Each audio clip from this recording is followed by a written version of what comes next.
विदेशी देशहरूमा लिभिङ सम्बन्धको अभ्यास। संयुक्त राज्य अमेरिका युएसए 1970 सम्म लिभिङ सम्बन्ध गैर कानुनी थियो। फेन्टन भर्सेस रिडमा दीर्घकालीन सहवासलाई विवाह शरम मानियो।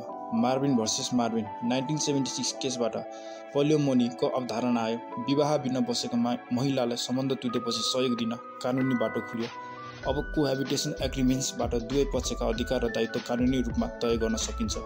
संयुक्त अधिराज्य युके 1996 मा 1.5 मिलियनबाट 2021 मा 3.6 मिलियन लिभिङ जोडी कमन ल स्पाउसेस भनिन्छ, जसलाई सिभिल पार्टनरसिप एक्ट 2004 बाट संरक्षण दिइन्छ। चीनमा 2019 को सर्वे अनुसार 70% युवाहरूले विवाहपूर्ण सहवास यानि कोह्याबिटेसन गर्ने गरेका छन्। उनीहरूले यो अभ्यासले आपसी समझदारी, जीवनशैलीमा तालमेल र सञ्चार सुधार गर्छ भन्ने विश्वास गर्छन्।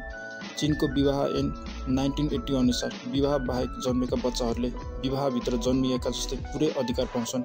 पिताले बच्चाको पालन पोषण र शिक्षाको जिम्मेवारी लिन्छन्।